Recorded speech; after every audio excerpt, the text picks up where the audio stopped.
of a killing machine with a need to bleed you when the light goes green. Best believe I'm in the zone to be. From a yin to my yang to my yang to Z. Put a grin on my chin when you come to me. Cause I'll win, I'm a one of a kind and I'll bring death to the place you're about to be. Another river of blood running under my feet.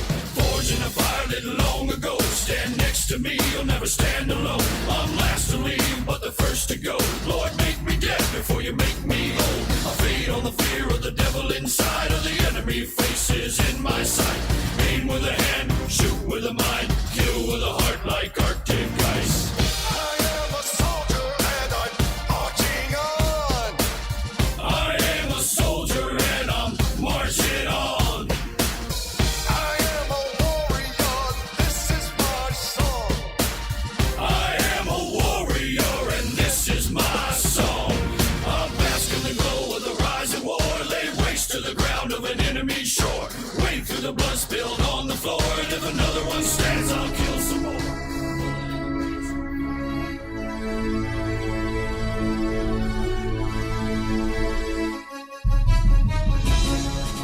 Welcome to Stu and the Nunn, an online radio show and podcast focused on national security, policy, politics, and selfless service. We're here to give you an honest opinion, a different perspective, and hopefully a few laughs.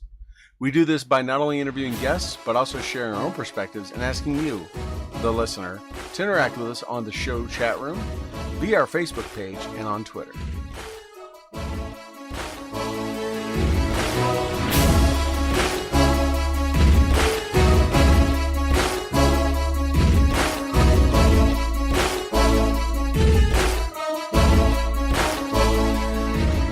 We would like to thank those who make this show possible and allow us to bring it to you.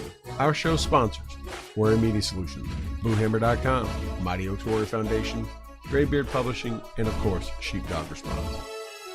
We would also like to recognize some of our favorite nonprofit charities who are doing great things for those who have served this country of ours.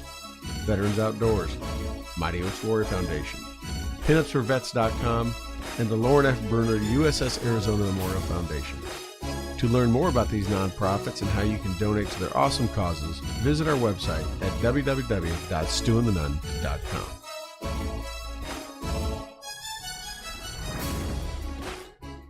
All right. Hello, everyone, and welcome to another episode. I think it's 296, what I just wrote, of Stu and the Nunn.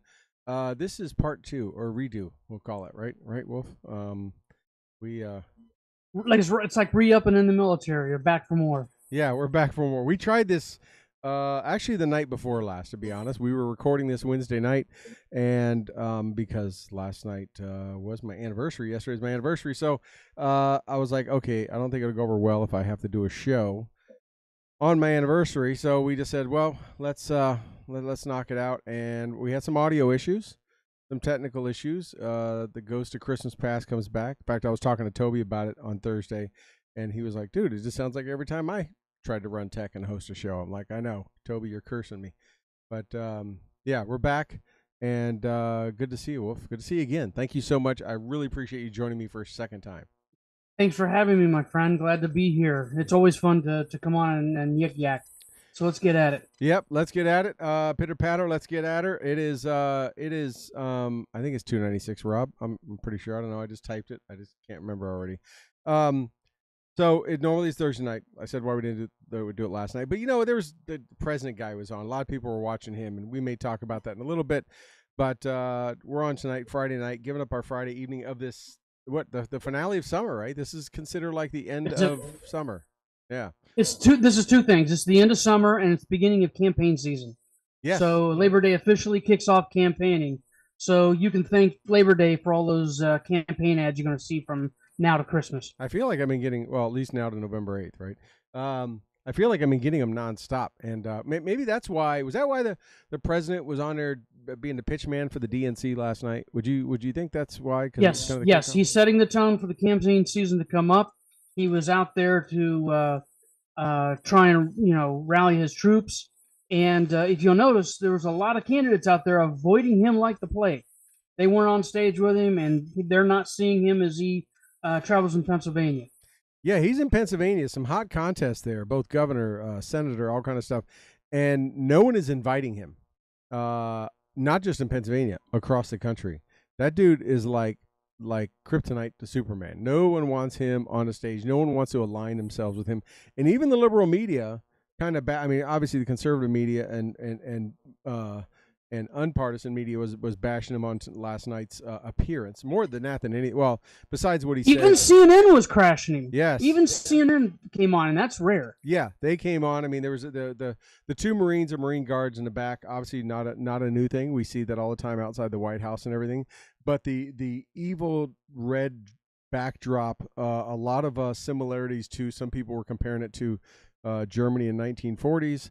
And 1930s, and the two Marines standing there with this evil red thing going on, and then just this, the screenshots they've got of him, just with a scowling face and clenched fists. I was half expecting Nosferatu to come walking out of the back with that, color and schema that they had there. Yeah, I mean, he had the clenched fist like he was, like he was at one time on stage, like he was Cornholio, looking for some TP for his bunghole. But yeah, I mean, it was just. I mean, it Did you insult me? I mean, only 2 networks carried it last night, which is kind of a sign that most of the networks did not deem it as something that was going to be substantial or news generative. I'm sure they were there watching. Political rather than presidential. Yeah, and even calling out the past president by. We know there's many times he's referred to President Trump, but he called him out by name. And yeah, I don't think. Well, like you said, this is the kickoff to the campaign season. And it's almost like, as the head, the president, so pretty much the top of the Democratic Party, it's almost like he was setting the tone. Like, here's our message. Here's how we're going to do it for the next, what is this, September, October, 60, 70 days, 75 days, whatever it's going to be. Yeah, I don't think that gamble, whoever came up with that idea is the messaging and the narrative is probably not going to make it past November, because I don't think this is going to turn out well. What was really sad is those 2 poor Marines back there, God bless them, having to put up with that back there. Like there were a couple of nutcrackers on display on the fireplace. Yeah. And now that you put it there, I didn't think of it that way, but yes. And it's just absolutely wrong that they were part of a speech in that manner. This was not something that was going on they were not there for protection. The guys outside the White House, while, ceremonial, they're also there to signify that Commander-in-Chief is in the house. Right. And they are a sort of ad hoc guard, so to speak. But those guys were strictly very ceremonial. Yeah, they're very ceremonial. And it's funny you mentioned, I didn't think about that. I can't think, and Rob will correct me, or someone else can correct me if I'm wrong. I can't think of another time I've seen a president give a speech with Marines in the background like that. That's not like, in a combat zone or something like that. I wonder, I'm just thinking out loud here, I'm spitballing.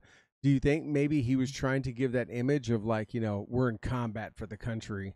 We're fighting for the country. We're fighting against the evil 71 million MAGA supporters. Maybe that's what their thought process was, because I can't think of it. There's not a speech that I've ever thought of, even in the Rose Garden, where you see Marines positioned behind the president. I think most of the people were saying this was a call to action on behalf of his Antifa and BLM types. This is saying, go get them. This is trying to draw a lot of people out on this. And while it's wrong to do that and to bait them like that, they could have said the same thing without the dramatic background, the red lighting, the dramatic, shadowing, all that stuff. He could have done the same thing in a well-lit, patriotic, very bright type of setting, and they didn't do that. Yeah, it was very ominous. It's funny you mention that, because isn't that what they're kind of isn't that what January 6th was about?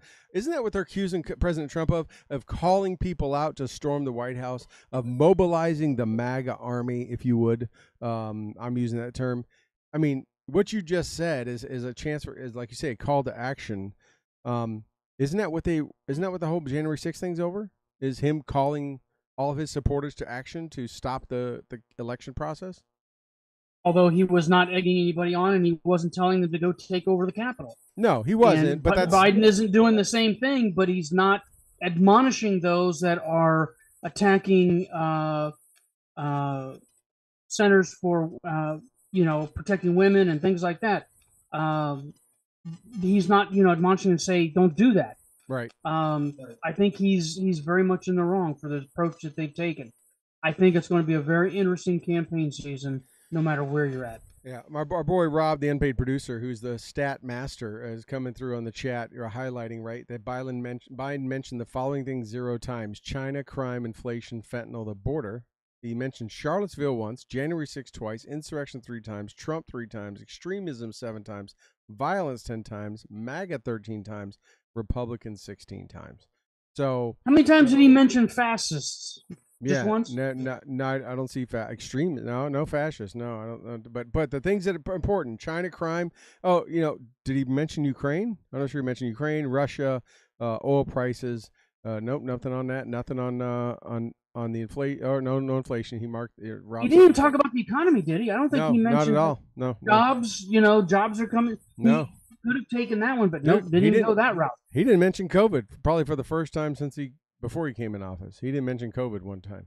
But anyways, so we're going to move on. We got a lot to cover, as we already know, because we did a dry run the other night. We kind of did a rehearsal. Okay. So Rob's saying that the White House said in a statement today that the Marines were a gesture of respect for the service members. Yeah, that's so. Put them at attention for 45 minutes. That's great respect. Some kind of, they had like their hands in front of them or something. Yeah, that's a sign of respect for the service members. Okay, yeah, that's right up there with Baghdad Judy there, Baghdad Billy Bob, whatever. Baghdad Bob, John Pierre saying that they don't walk across the border, right? So that's the same thing. So, hey, let's get on a couple things. So last week, really last 2 weeks. Were kind of the somber milestone of the 1 year anniversary of the fall of Kabul, the disgraceful, shameful fall of Kabul, that we are both near and dear to our hearts. That was, we've seen a lot of stuff. A couple of a lot of friends of ours were doing things that were they rushed things through to get things into a milestone. I'm going to mention the 3 of them. The first one is our good friend Scott Mann, who has been on this show many times, wrote this book, Operation Pineapple Express. I got an advanced copy about 2 weeks ago, finished reading it last Friday. Was telling everyone I can to please go out and buy this book, not because it's going to support Scott or help him, but because it's the only ground truth, historical, accurate representation of what happened just a year ago. Like, people write books about what happened many years ago. In 1 year, Scott was able to put this together, conduct a lot of interviews, including with the 82nd Airborne Commander General Donahue, which was the last American to step off of Afghanistan onto the plane, with interpreters, with all kind of folks. But it's about, everyone heard about it last year this time, about Pineapple Express, and there were pictures of pineapples. Scott founded that group.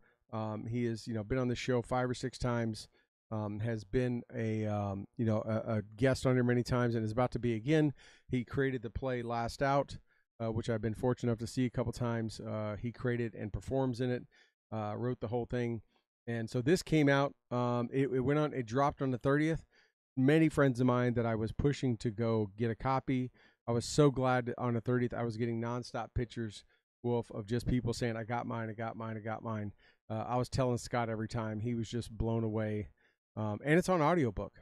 So even if you don't have time to read, and I watched a clip of him recording it, and I was talking to him about it and yesterday, and he says the audiobook is that he's able to express, he's firsthand in all this. So it's not like you get Morgan Freeman just reading the audiobook, Scott is actually pushing through the emotion that he went through. I mean, I think it's so unique that within a year of something happening, not only writing a book, but he is the one recording the audiobook and expressing the hope, the sadness, all that comes across in the audio. So I think that's even going to be a really, really big hit. So that came out. Our good friends Tim Kennedy, Nick Palmisano, Chad Robichaud, and Sarah Verado, who I haven't a chance to meet Sarah yet, but they're the founders of Save Our Allies. And they came out with the documentary that dropped last Friday on the 26th on Amazon, called Send Me. It's 1 hour. If you haven't seen it, you need to go watch it. It is they sent people on the ground. Tim was on the ground, and you get to see, not just, with Scotch, you read, you learn people and stories and all stuff, which is very phenomenal and awesome to do. But with this, you have a 1 hour documentary of what this group of people did motivated by the same thing, to rescue an interpreter. That's why Scott did this. That's why he went in and created and ended up turning into this big operation, Pineapple Express. It's also why Chad wanted to go get his interpreter, Aziz, and then it turned into, wow, we can do so much more for so much else. I'm going to pause right there. I don't know if you what your reflection is on these and thoughts on this, Wolf. I've got a, like you said and you mentioned, I've got a strong attachment to what was going on a year ago, based on some work I did with Pineapple and some other groups. My experience as an airline operator over in that vicinity, they asked me to come in and try and help them with a few things. And one of the things I'm working on in my my real-time job is trying to identify and out that kernel that our friend Tim Kennedy ran into, trying to bring those 4 busloads of orphans and civ holders that had made it to the airport, and then the colonel kicked them off. Apparently, this colonel was from the 1st BCT of the 82nd Airborne, and I'm working to try and get either the 82nd, DoD, or CENTCOM to come forward and answer a few questions about what happened and why that decision was made and why they didn't reverse it, or if somebody above that poor colonel is the one that actually made the decision and told him to execute. Yeah. So I think that he needs to be held accountable. Yeah, I mean, it's the documentary came out Friday to some fanfare, probably mostly those in the circles that knew and were connected. But over the weekend, both the New York Post and the Daily Mail had headlines. I mean, the Daily Mail, being the Daily Mail out of the UK, Colonel murdered children was the headline. They know how to write something to get people's attention. And I'm sure the Army was not favorable with that headline. But I mean, both New York Post and them covered. They watched obviously, and then wrote about what came out in that documentary. I mean, I knew. I think you probably did too. Last year when it happened, I was hearing about this happened with these buses and the kids and all that stuff, and people pretty much being condemned to death because of this colonel. It was also the family members of the pilots that were helping fly people in and out, and SIV, and even American citizens, right? So it's a pretty damning account of what really went down. It's called Send Me. It's on Amazon Prime. If you have Amazon Prime, you can go watch it for free. It is worth an hour, because you're going to go through a range of emotions, but from sadness to despair to pride, and seeing what people just dropped everything in their life to help another human being. I mean, and ended up being a lot that they didn't know. They were just trying to do the right thing, or as we say in the military, right, the hard right versus the easy wrong. But the one big attaboy that the military is claiming on this one is that the largest airlift they've ever executed. 100 and some thousand people that they pulled out, but they did leave a few thousand behind. Yeah, it could have been larger. It could have been larger, for sure. But yeah, that's all they can. That's all they can hang their hat on. And so reading Scott's book, and finishing it on Friday, and I was talking to him all week while I was making notes, and then watching Send Me right afterwards. Was tied in so nicely together. It tied in like watching Dunkirk and The Darkest Hour back to back. I mean, both were in the same area. They were doing the same thing from different perspectives. They're also very aware of each other. I mean, Scott sent Nick an advanced copy of the book, also even in soft copy. I mean, they have been in contact ever since then. They were all trying to accomplish the same things with whatever resources they had at hand. But really excited about that. And then the third thing, also from Nick and them, I watched it yesterday on Fox Nation. If you have Fox Nation, is Escape from Afghanistan. It's with Nick and Sarah and Tim and Chad and all them. But it focuses on 2 interpreters: Sarah's husband interpreter Johnny and Chad's interpreter Aziz. So even though those other folks are all in it, Chad, Tim, Sarah, and Nick, it's really, you're learning about the reasons why these people did this. Because what's funny, and I didn't know until I watched the documentary, or the one on Fox Nation, is that Sarah was working trying to get Johnny out, and she just happened to know Nick, and Chad had gotten a hold of Tim, and Chad was like, I need you to help me get my interpreter out. Think about that, both completely separate from each other. And then, as we know, Tim just came out with his book Scars and Stripes, and Nick helped him write it. And him and Nick were together in a car, where they were going somewhere. They were working on writing his book and getting it finished, and both of them got calls from Sarah and from Chad saying, "I need your help." That's how Save Our Allies came together. It was two people working on one book together who both had these other contacts, and they all came together in an instant. They formed this team, and now they got 12,000 people out during the time of the last 2 weeks of August, and they've gotten another another 5,000 out. I think they're up to 17,000 people they've gotten out. Right. So it's just, I mean, so you got three things. You got to watch Send Me. You got to watch, if you get Fox Nation, if you're military, prior first responder. I lost my boy there. Where'd he go? Oh, there he is. Okay. I lost your video for a sec. You got to, man, that black and white picture, you look tough. You look mean. You're a big old teddy bear too. Watch Escape from Afghanistan, tied into it. Read Scott's book. Most importantly, I can tell you now, I confirm, tune into this show, Stu and the Nunn. Tell your friends, tell your family, tell people you don't like. September 15th, I will be sitting down interviewing Scott Mann live in his living room in Tampa, Florida. I'll be down there with Scott, and I'm going to be on the night of Thursday the 15th, which I guess is like 2 weeks away, roughly, since yesterday. We'll be sitting down, and it's going to be a full hour, maybe go longer, of Scott and I sitting there and talking about this book and the whole Pineapple Express. If you've been watching the news the last couple of days, that dude has been on every major news outlet several times over. All over the place. Yeah, so he's going to be here on Stu and the Nunn again, like the 7th time, but I'm going to be with him. We're going to break bread, and then we're going to sit down and talk about this. So make sure you do tune in September 15th for sure. So what you got, man? I know I've been running for quite a bit. No, you want to move on? Let's grab another topic. Yeah. What we got? So we're gonna shift it back a little bit. Let's talk about this Mar-a-Lago thing. You've got a connection to that. Let's talk about that. Well, give me your perspective and our viewers and listeners your perspective. I was down in Mar-a-Lago the night after they conducted the raid with my daytime job, and it was something else to observe and watch all reporters come out and form lines and watch all the media companies as they reacted to this. As you know, a good friend of ours is well connected with that and has told me, several times that, this is something that is just unbelievable.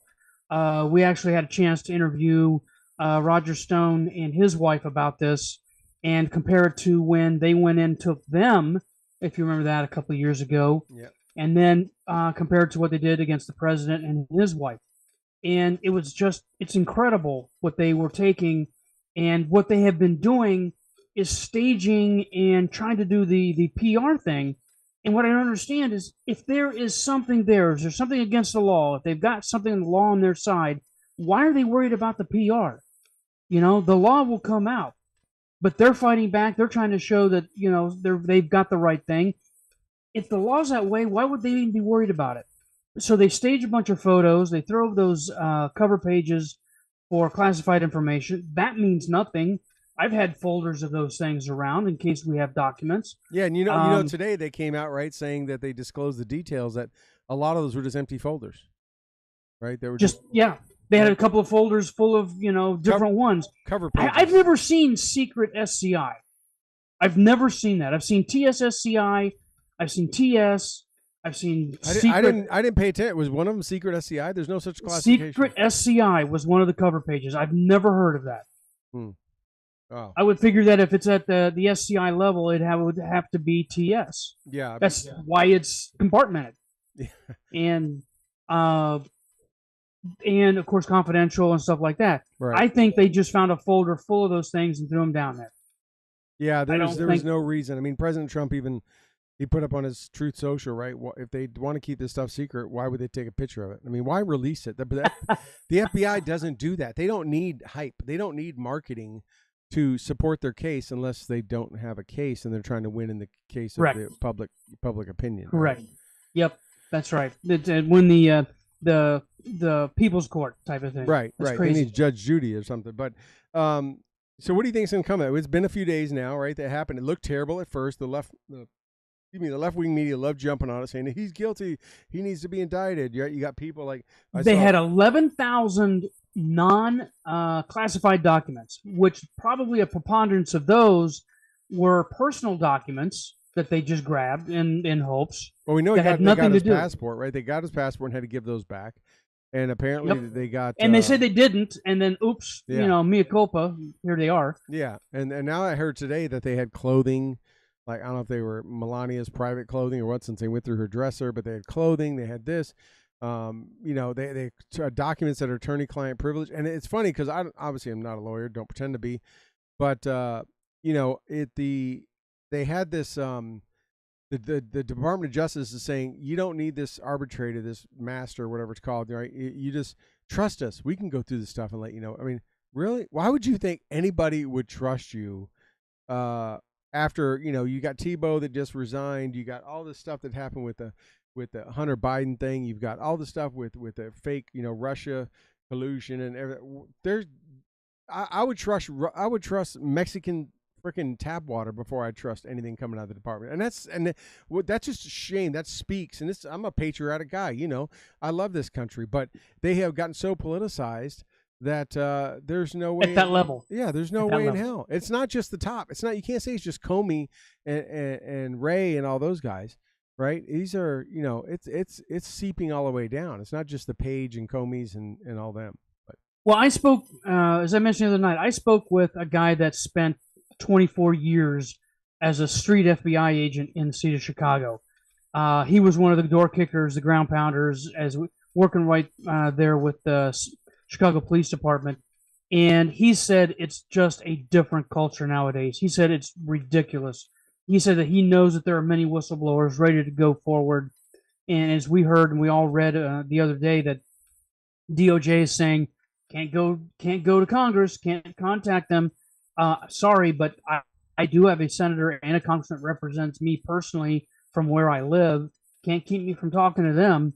So I don't. And Grassley also warned the DOJ that can't mess with them, can't mess with whistleblowers. If they come forward, that's ours. That's not something you can do anything about. Yeah, that's and they are coming out of the woodwork, and they are, and yeah, for Garland and them to say that is like, hey, they may be a member of the FBI and maybe they can't talk on official capacity, but they do not have to go through the Office of Legislative Affairs. They are a citizen. They were a U.S. citizen before they were a member of the FBI. They were given these rights, these God-given birthrights by being a citizen here when they came out of their mama. I mean, so you can't. Have you ever heard anybody at DOD going, I'm sorry, you can't go to your congressman? No. You got to go through your ledge affairs here at your military post. Hey, I've never heard that. Hey, Joe, you can't go to your congressman. You got to go to Sergeant Major. You go through him. He'll determine if you can go to your congressman, right?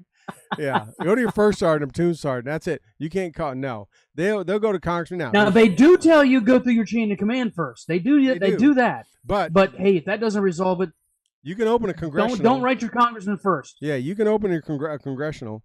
You can do that, and it'll happen. And usually the military will back off.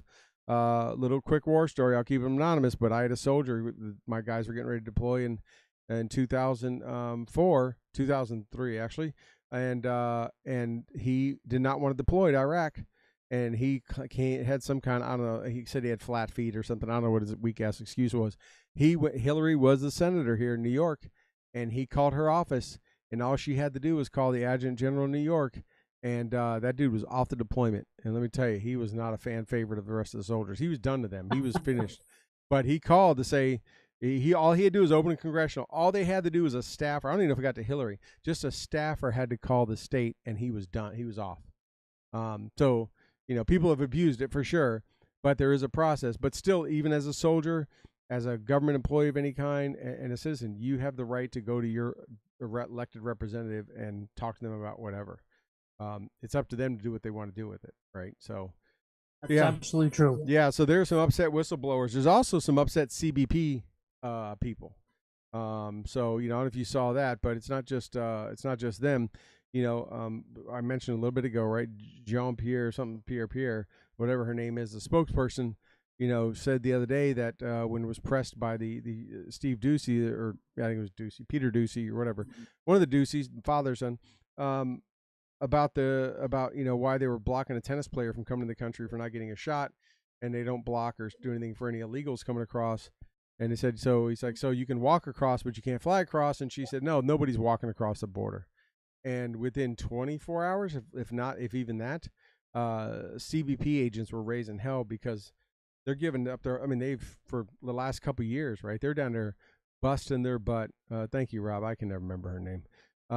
But Corinne Jean-Pierre. But except when they're letting the illegals in through the gates. The National Guard goes down, locks the gate, and then they go and reopen it. But they have to. They're being told they have to. I mean, they're very upset with Mayorkas. They're down there. I know of CBP agents that have, sacrificed a lot personally. They have paid out of their own pocket for little children that need things, and they're just working themselves to the bone 15, 16 hours a day to have the spokesperson, the mouthpiece of the president, sit there and say, no, that's why we call her Baghdad Betty, right? There's no walking across the border. And it just pissed off. And besides, remember the whole whipping thing, the horses, all that kind of stuff, that pissed off CBP, much less, how they're hamstringing them on everything else. And then you sit there and just blatantly lie to the American people when we've been watching come over by the hundreds of thousands, breaking every month after month breaks the previous month's record of people walking, jumping, skipping. I don't care how they come over, but what they're not doing is flying in. So it's about the only thing they can't do. Yeah. But the worst part about it, and I need to link you up with this guy named Robert Arce. He would be an absolutely incredible interview for you on the show. He's a former undercover agent down there on the border that has actually walked the walk, done all the gang work and the border work and intercepting all the drugs. And it's nearly every week a new record in fentanyl and cocaine and meth and whatever else they're dragging across the border. I mean, $10 million worth, $1 million worth, hundreds of pounds of this stuff coming across in quantities we've never expected. And this stuff isn't just made in Mexico. Some of this stuff is made in China and filtered in across our southern border because they know it's open and porous. What I've heard is most of it's made in China. And it's shipped to Mexico. It's actually manufactured in China, brought there for them to channel it across. And I saw the other day where they're making it rainbow color now. It looks like candy. Yes, rainbow fentanyl. Yeah. And I know, people, kids have done drugs and tried pot and done that stuff over the years stuff. But if I was a young person today, man, I mean, if you're paying attention to the news, I'd be scared to death to try anything that's not given to me by a pharmacy, because I've heard some DHs pretty much say you should consider anything off the street laced with fentanyl. I mean, and there's worse and worse. There's car fentanyl that comes out. Car fentanyl is way above. I mean, fentanyl, I think, and don't quote me on this, Rob will fix me, but I think fentanyl is like 20 to 30 grains is lethal. Car fentanyl is 2 to 3. I mean, it's literally in a vial, 2 to 3. 2 to 3 grains is car fentanyl wow. is lethal. It is crazy. I went through some training recently and to get Narcan certified and all that kind of stuff, and went through all that, and it's amazing the power. And this stuff, even fentanyl's like 1,000 times more addictive than morphine, and like 300 to 500 times more addictive and powerful than heroin. I mean, it's just it's crazy. Is Narcan effective against either one of those versions of fentanyl? It is 100% against fentanyl. Yeah, it is. It's any opioid. And you can give as much as you need to. I mean, it is amazing. If someone recovers from Narcan, they were on an opioid. There's no denying it. It does. If they're not, it won't affect them at all, right? If they're like, if they had a heart attack, if they passed out for something else, and you're not sure why someone's laid out unconscious, if they recover, if they pop up and bounce right back to life, they were on an opioid, regardless of what they say. It is very powerful, and you can get it free. You can get it pretty much all over the place. I mean, and it is. I carry a couple doses in my truck just in case, God forbid, I ever come across someone that needs it. But it will bring them back almost. Well, given how widespread it is, it's probably pretty likely, in your travels about, that you're going to run into somebody with it. Right. I mean, it's just, there's people dying. And the sad thing is, it's not drug addicts. It's not people that are on the streets, right? It's people it's young people that are maybe, hey, their friend gives it to them or sells it to them and says, hey, this is cool, or God forbid, a kid picks up some rainbow little thing, or someone mixes it in. I mean, man, I don't even know how people are going to do Halloween this year. I mean, you're just like, wait till they come out with fentanyl gummies. Yeah. I mean, then we're over. Game over. And they can put it in everything. But anyways, we're going on. Pharmacy. Rob saying pharmacies giving out COVID shots. I'd be weary of that. Yeah. So CBP's pissed. FBI agents are pissed. You know why, everyone? Because just because you work for the government doesn't mean you support one administration or the other, right? There's people that do 20, 30, 40 years in government. It means they're doing their job for the American people.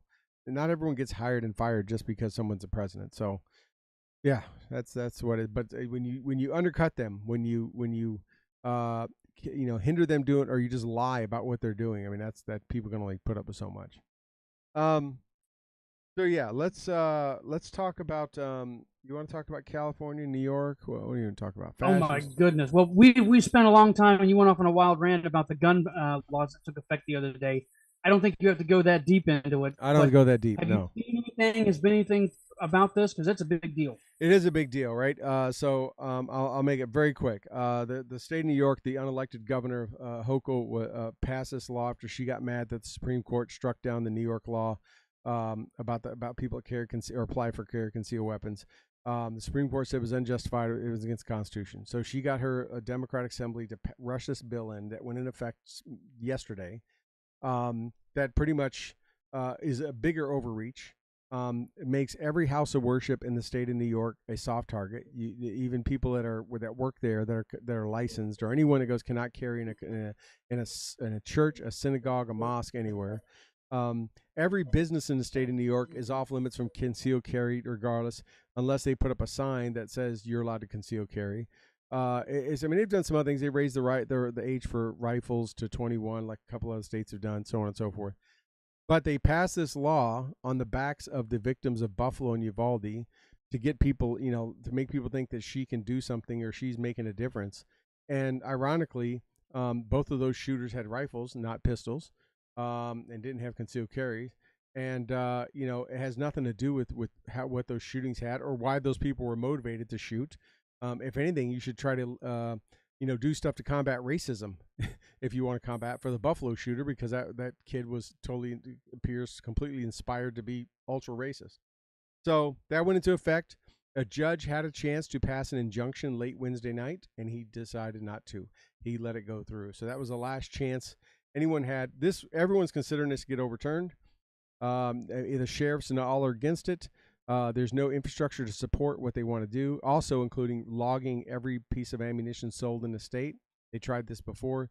There's nowhere for businesses to do that. There's no one to report it to at the county level. The counties have no guidance. And the sheriffs are all saying this is unenforceable. This is illegal. It's unconstitutional. Unfortunately, the state troopers will have to enforce it. But local PDs and sheriffs may or may not. But it's just a matter of time before we think this is all going to get overturned, because this is a gross overreach of what the Supreme Court already shot down. That is, I don't know, if you walk out with a can of a Ready Whip or something like that in your bag of shopping, is that carrying concealed? No, if you're putting that in there. But if you're under 21, you can't even buy that. So now in the state of New York, where you don't have to have an ID to vote, even though I bring mine every time, and they always say, little old lady says, you don't need that. I'm like, I want you to look at it anyways. You don't need an ID to vote, but under 21, you have to have an ID to buy Ready Whip, just like you do antihistamines and that kind of stuff that can be used in meth. You can't buy it under 21. So I'm so glad that we're protecting our young people from Ready Whip, on their dessert. But yes, I don't know. What I don't know is if you go to Denny's to get a dessert, if the server has to be over 21 to serve you and spray the Ready Whip on, like sometimes in bars, right? You got to be over 21 to serve. You can't waitress or waiter. And if the checkout person is under 21, they can't sell you the alcohol. Right. You can't buy a bottle of wine or a can of beer. That's it. So, that's another great state thing of this nanny state. But yes, I think if you run out and hide, but if you steal the can of Ready Whip and run out, you can do that because of bail reform. They can't arrest you, right? So you can put it and just walk out the store. You just can't buy it. Not that I'm encouraging people to shoplift, but it's easier to shoplift it than it is to buy it because you'll get carded. What's that book by Abby Hoffman? Steal This Book. Now we can do the Steal This Can. Yeah. Ready Whip. That's it. So that's some New York Democrat common sense for you. But yeah. But let's talk about California and their power issues. They've got power issues as far as their Congress, or power issues as far as their electricity? Because both of them are really, really effed up right now. because they've Well, got some new laws coming on the books They you do. just wouldn't believe. They do. So by 2035, they're not going to. They're banning the sale of gas powered cars by 2035. Now, just to put this in perspective, that's 13 years away. 13 years away. Now, to put that in perspective, if you think about 13 years ago now, that was 2009, right? So in 13 years, they're saying no one's going to sell. You can't have a gas powered car in California.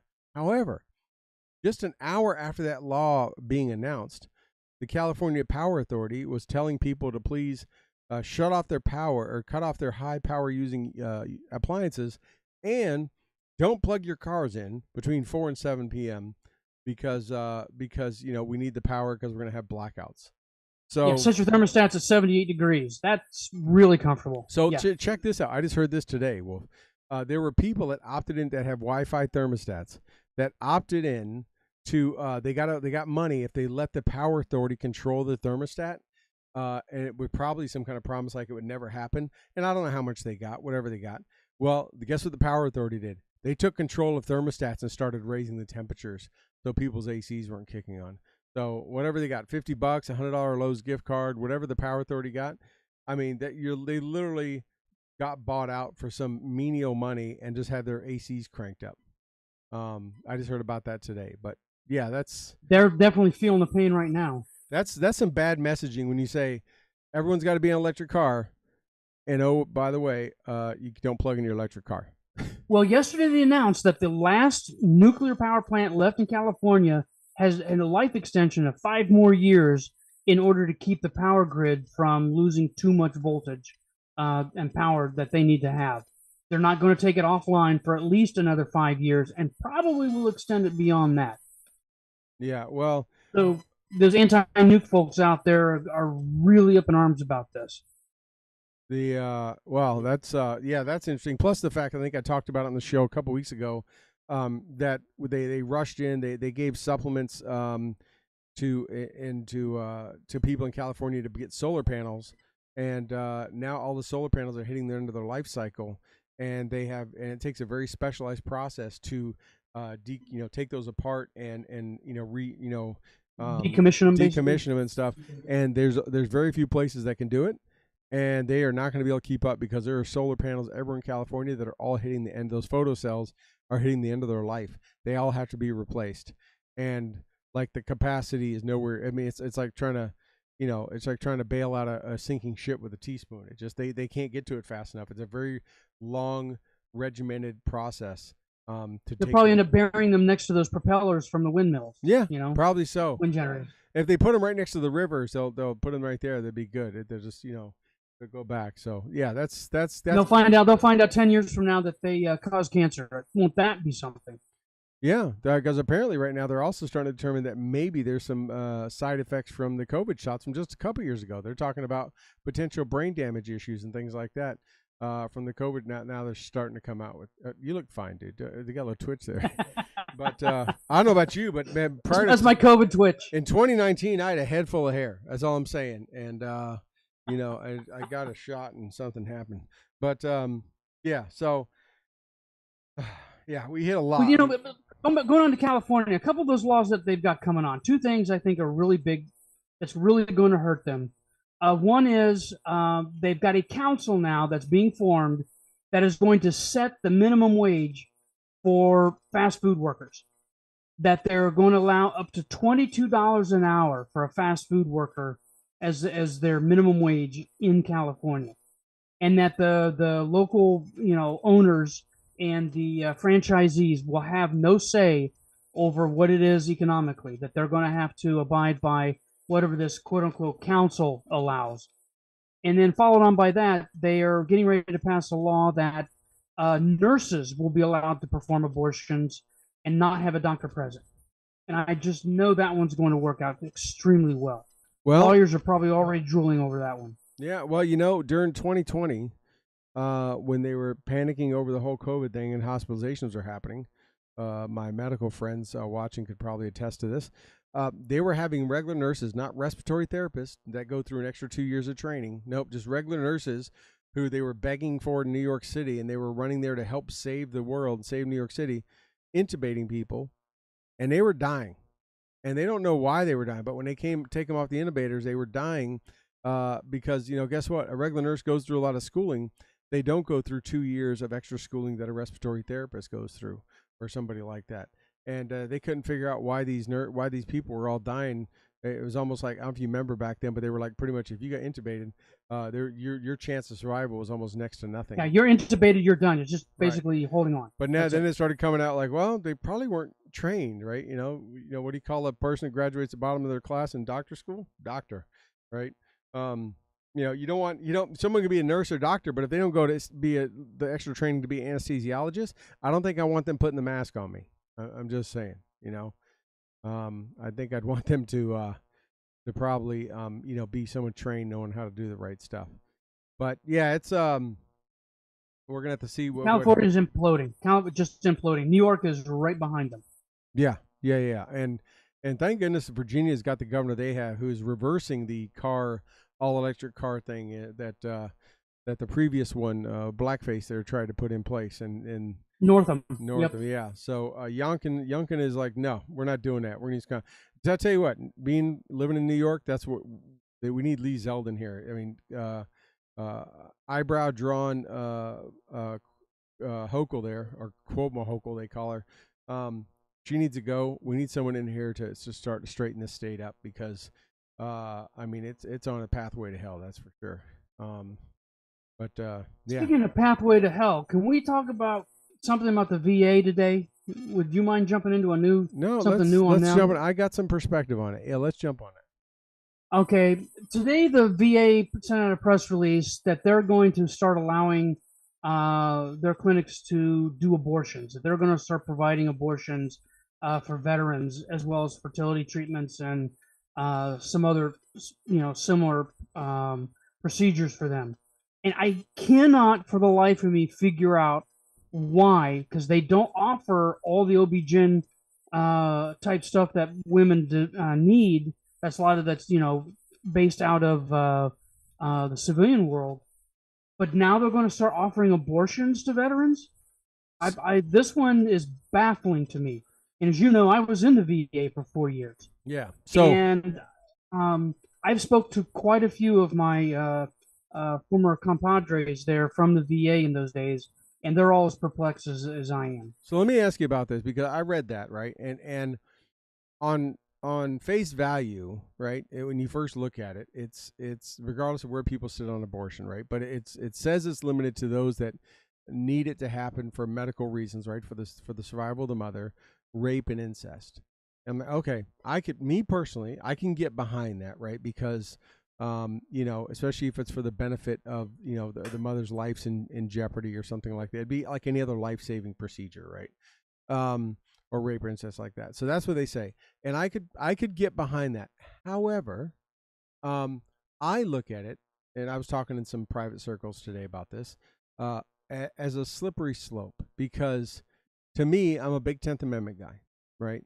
And the Supreme Court ruling was not that abortion, and you could listen to everyone that's in an abortion-loving state will say, oh, they're taking away women's rights and putting their hands on their bodies. No, they just said it's up to the states, because that's what the 10th Amendment says. And it's back on the states to make that determination. So even though when I first read this and I kind of gave it some consideration, I was like, this doesn't look too bad. It's for the right reasons, if you would. But is it not, to me, just a big middle finger from the executive branch to the judicial branch? To me, I see it as a violation of the separation of powers. It should be on the states, whether it's a VA, federal hospital or not. It could be a federal prison, right? It's inside of a state. So just your thoughts on that. That was kind of my views on it. You're missing the 800-pound gorilla that's riding the 1,200-pound elephant in the room. The Hyde Amendment. Federal funds cannot be used to, prosper abortions. Cannot, flat out. That's been, adjudicated over several times. I believe that's made itself in and out of several courts. I don't know how they're going to be able to get around the Hyde Amendment on this one. I can't see it. Yeah. Okay. So I didn't look at it from that perspective, right? I 100% get. I was looking at it as a violation or a way for the administration that has been doing this the whole time. I saw this as one more thing of the administration going, yeah, we don't really care what, it's like all the executive orders, right? I don't care that Congress is going to support this. I'm going to say it's going to happen anyways, right? Or I'm going to, I'm just, and I'm not saying it's a way for them to get around those states. Absolutely. Right. It's on a state. So between that and the Hyde Amendment, right, it shouldn't be able to be done at any state. I don't, but the thing is, to me, is just like, if they let this go through and no one stands up and fights it, then it's just going to embolden this administration for the next 2 years to continue to do what they want, regardless of what the U.S. Constitution says and the founding fathers and all the documents that guide this country. That's the way I saw it. It's just like this. It's just like the New York gun thing, right? Supreme Court says this, then New York rushes this law through that goes way above and beyond what the law said before. Is like, to me, is a temper tantrum. Like, oh yeah, you did that? Well, nee, boo boo. I'm gonna go do this. I mean, and it's almost like this. Oh, you're gonna kick it back down to the states? Oh, well, I'm gonna say all the VAs can do it. I mean, it just. I also see it as a way to get the nose in the tent in order to provide a lot of other stuff. As one person that I talked to at length about this, who has covered this topic extensively, said, okay, if you recall, there is one entity one condition that the VA performed during COVID, and that's that fourth action that the VA can provide as a community medical center in times of crisis. So now all they do is say, this is a crisis, VA, step up, this is your fourth, thing that you're to provide. Now I'm declaring this a crisis. So now the VA can do that without any restrictions. I see that declaration probably coming down the road as well. Now let me ask you though, real quick, back on the Hyde Amendment. I have not studied in depth or know it like the back of my hand, but I thought the Hyde Amendment said that they could be federal funds could be used in the where if the mother or the fetus were to be endangered for carrying a term. Right. I thought no, federal funds are not to be used for supporting abortion. Okay. No, that was pretty cut and dried. And this one is going to be an ugly one all the way around because it opens up a lot of loopholes. When you said necessary, that refers to an act from 1996. And I don't know this stuff. I just talked to the people that are very expert at this. And they told me that there was a clause in there, paragraph F, I believe he told me, that the secretary can look at this as deemed necessary. So they're actually saying that this falls under that clause from that declaration back in 1996. He said if that gets appealed under that, that's going to lose. Okay. That is not the way that was written, nor was it the intent of that act back then. So I'm reading not on the most accurate, but I am reading on Wikipedia, right? That and from 81 to 93, they were prohibited except for when the mother's life would be endangered. And then in 93, President Clinton signed it in a new version of it that said it could also be used under Medicaid to include cases of rape and incest. And that was in 93 by President Clinton. So I don't know if that's what's still standing. Again, I'm not an expert on it, but right. I mean, if that were to be the case, I'm waiting for Rob to jump in and school me, or Doug, because Doug's a really, really scholar of policy and procedure. But if that were to be the case, then it wouldn't violate the Hyde Amendment, but it still is a violation of states' rights and the state's decision on that, regardless if the property is a federal VA hospital or a federal prison or a federal whatever, right? It doesn't matter. Well, I've got one more provision that comes up under this that people probably haven't noticed, unless they're wonks like you and me. Typically, anything like this has to be written into the Federal Register. Once it goes into the Federal Register, it takes 90 days to allow, response and comment and all that stuff before it takes effect. That's the standard process. Well, according to the release, this is supposed to take effect within the next week or so. And nobody can figure out what or how they're going to get around that 90-day provision to get it into the Federal Register before it can take effect. That's another one that just how. What are the Democrats doing that just says, okay, here it is, it's now ours. Right. Yeah. It's to me, like I say, my thing is not so much the reasons why they do it or any of that stuff. Or like I said, I didn't even get into the Hyde piece. It was just I saw it as one more attempt of them just to I mean, rule is like not like a democracy, but it just these nonstop executive orders, and I just making a decision I want, whatever. Another reason why we need a good veto-proof Congress after November, so that it'll rip apart. I mean, look, President Trump signed a lot of executive orders, and it got a lot of things in while he was in. But I'm not a fan of executive orders for that exact reason, because then President Biden came in and just repealed them all and signed his own executive orders. And I think both of those and many other presidents, not just those two, the use of executive orders, regardless of the reason, is a bastardization of what that process and what that was intended for, right? And I think if you get a true balance of power between Congress and the executive branch, and you throw in all three, you throw in the judicial, they will pass laws that will they can pass laws to undo the executive actions and make them law. I mean, that's why they're doing executive orders, because they can't get it through Congress and make it a law. Well, Congress has the ability, especially if you have the right people in charge and the people that are using common sense, to undo that, and which will start to negate and void out all these executive orders, right? Because if it's law, they can't go against that, as far as I know, right? If there's no law, you can't sign an executive order that contradicts a law.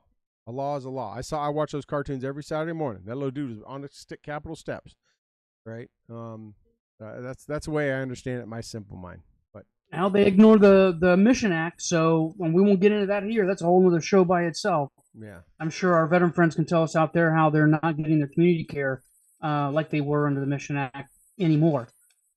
Yeah. So that's how they do it. They just supersede everything. Said, nope, this is what we're going to do. Right. And again, it doesn't matter if it's something I agree with or something that even the majority of the people in this country agree with. It needs to go through the law passage process, right? And that's right, Doug. I'm just a bill, right, on Capitol Hill, but.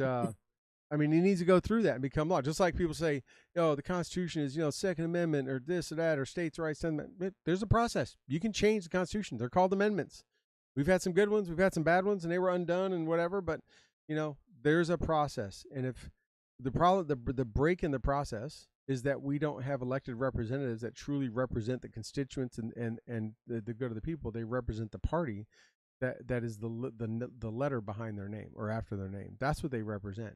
If they represented their constituents the way elected representatives used to, right? With this country, if they had been doing that since for the last 15 to 20 years, and not just whatever the R or D tells them to do, man, this country I'm confident this country would be in a lot better place today, right? Because they would not.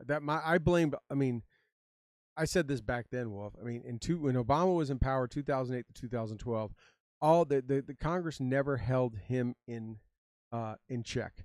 They went with whatever he wanted. They rubber stamped it, and we lost a complete third arm of the three separations of powers. Because Congress just towed in line with whatever Obama wanted, right? And that's all they did. When Trump came in office, well, he had to fight the Republicans just to win the seat and get in there. He surely didn't get that. But I mean, to me, it seems like since about 2008. I mean, even when Clinton was in office and when Bush was in office. It was bipartisan. There was back and forth and this and that. That's what our country was built to do. But since Obama's been in office, it's almost like everyone was scared to death to go against him, like they were going to lose power or something. And that's what we need to get back to, which is why I'm a fan of term limits, which is a whole other story.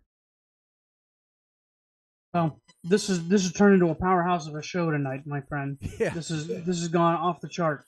We covered a lot the other night when we first did this. In a lot longer time, and we hit on all the topics already, and we've covered some more.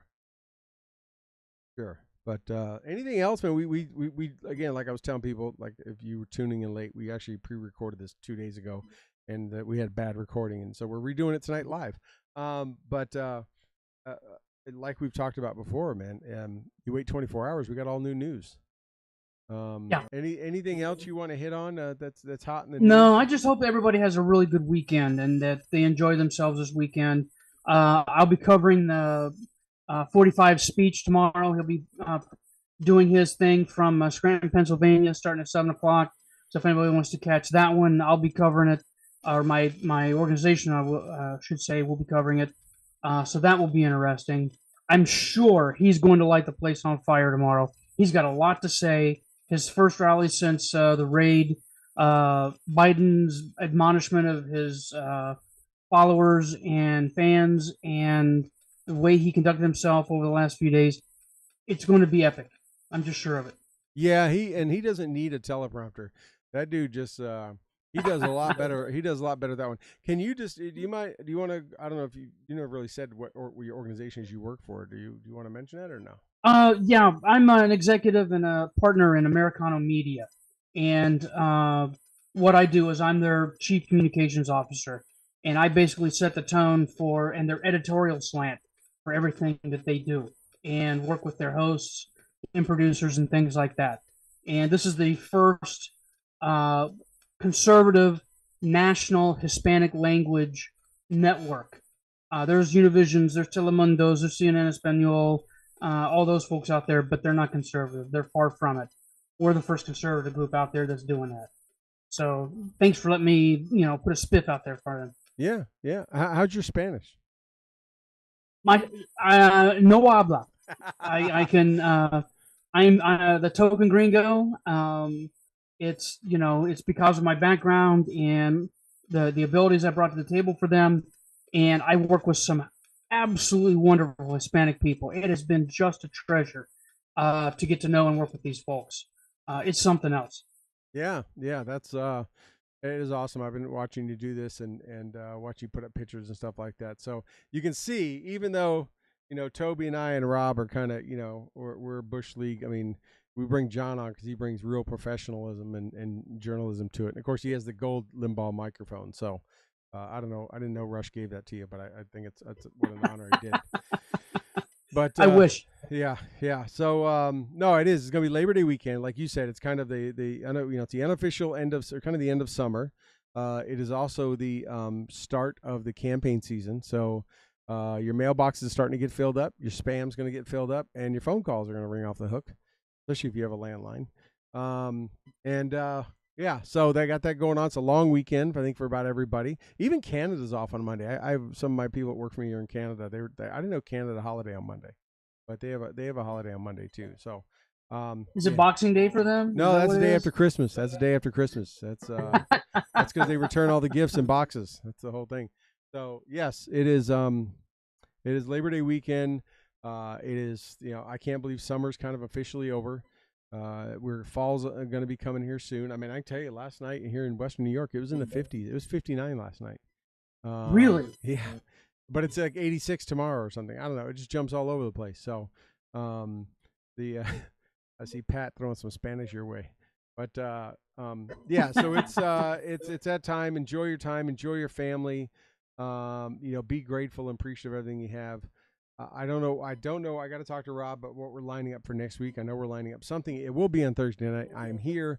And September is going to be I got a couple trips. There's going to be some, I don't know how the shows are going to go in September, but do not miss September 15th here on Stu and the Nunn. Thursday, September 15th, myself and Scott Mann, the author. And if you've watched any network news in the last week, the author of this book right here, Operation Pineapple Express, sitting down in his living room and talking about this book.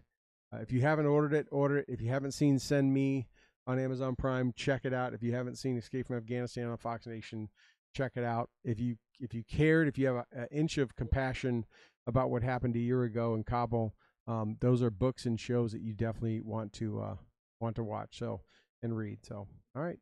Well, hey, Wolf, thank you so much, buddy. I mean, you gave it two nights in a row. And I think the dry run worked good because I think we went a lot better. Anytime, my friend. I enjoy this thoroughly. I don't want to do that again though. One full show's enough, but this is why we don't do more. That's why we only do one night a week, unless the sponsors just want to start paying me where I can leave my day job and just do this nonstop. That would be. Imagine trying to do this 3 hours a day every week. Well. Yeah, you got the equipment and all that kind of stuff. I don't know how Dave does. I mean, Dave took this week off from WBEN, Dave Bellavia, But I mean, that dude does 4 hours every day, and there's prep and all that kind of stuff, and yeah, that's a lot of talking. But they have commercials too, gives them a break. So, anyways, well, have a great weekend. Tell your beautiful bride I said hello, and we want to wish you and everyone else a good night. And I gotta get I'm starting to do my closeouts before getting all my stuff set up here. What do okay. I'm not going to go here. Okay. Anything you want to say to our guest or to our listeners? Have a great weekend, and thanks, Troy. I love doing this with you. Anytime. Thank you, my friend. Everyone have a great night. We'll see you. Have a great long weekend, and we'll see you guys next week here on StuandtheNunn.com. Stu and the Nunn Show, Thursday nights, 8 o'clock. With that being said, we'll wish everyone a great night.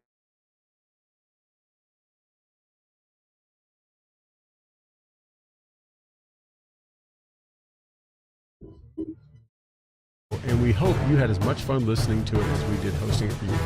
Don't forget to like our Facebook page and follow us on Twitter. You can find all these links at StuandtheNunn.com. We will talk to you again next Thursday at 8 p.m. Eastern, 7 p.m. Central. Also, we'd like to thank our sponsors, Commodity Outdoors, Veteran Outdoors, Enlisted 9 Fight Company, Warrior Media Solutions, and BooHammer.com. Thank you again, and have a good night.